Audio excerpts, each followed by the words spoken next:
বড় বড় চিংড়ি দেখো। আজকে বানাবো পটল চিংড়ি। এদিকে আলু সেদ্ধ করতে দিচ্ছি, এদিকে পটলগুলো ভালো করে ভেজে নিচ্ছি।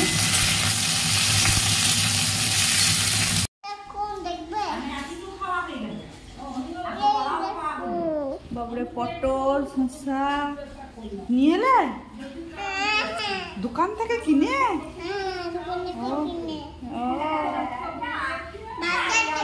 বাজার থেকে?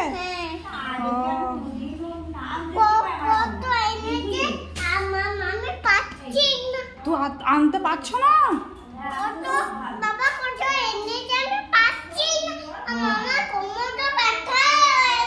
তোমার কোমরটা ব্যথা হয়ে গেল? বাহ বাহ। বন্ধুরা, আমার ছেলের আঁকার পরীক্ষার ফাইল ডেকোরেশন কেমন হয়েছে তোমরা কমেন্টে জানিও। দেখো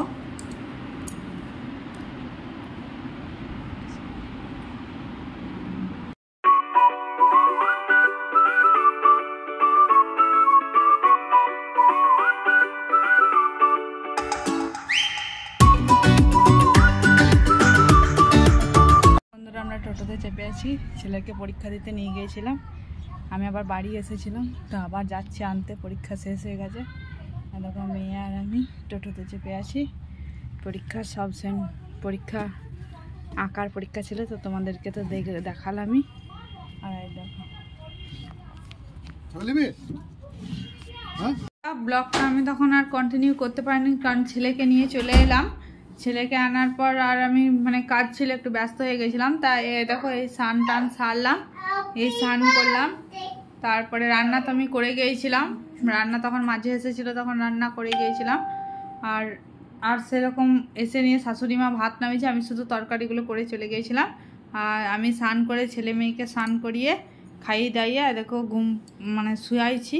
এবার ঘুম পাড়াবো, তারপরে আমরা খাওয়া দাওয়া করবো। বর তো ডিউটি গেছে, এখন আসে নাই, চলে আসবে এবারে। তা চলো আবার দেখা হচ্ছে পরে।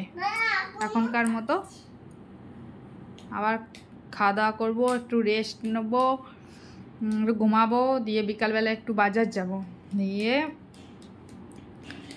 তারপরে মেয়ে দেখো খেলা করছে। দেখো দুজনাতে কি করছে, আর দেখো খাই দাইয়ে ছেলেকে শুয়েছি, আর দেখো মেয়েকে ঘুম পাড়াবো। ছেলে আমার মাদুরে শুতে পারে না, সেই জন্য দেখো কাঁথা পেতেছি। মাদুরে কোনো মতেই শোবে না মাদুরে, সেই জন্য বলছি কাঁথা পেরে দাও, সেই জন্য কাঁথা পেরে দিয়েছি। দাদাতে আর ভাইতে শুধু বোনেতে শুধু খুনসুটি। দাদা তো দেখো এখন ঘড়িতে বাজে তোমার 9:15। ঠিক আছে চলো, আমি ব্লগটা বাজার গিয়েছিলাম, আর দেখো চুড়িদার পরেই আছি। বাজারে একটু কাজ ছিল, তার জন্য তার আমি আর ব্লগটা বাড়াচ্ছি না। আজকের মতো আমি ব্লগটা এই শেষ করছি। আজ সারাদিন শুধু বাজারেই কেটে গেল। ছেলেকে পরীক্ষা দিতে নিয়ে গেলাম বাজারে, তারপর বিকালে গেলাম একটু বাজারে, বিকালে একটু দরকার ছিল তার জন্য। তা ঠিক আছে চলো, আর আমি বাড়াচ্ছি না, ব্লগটা এখানেই আমি শেষ করছি। টাটা, গুড নাইট, সবাই খুব ভালো থেকো।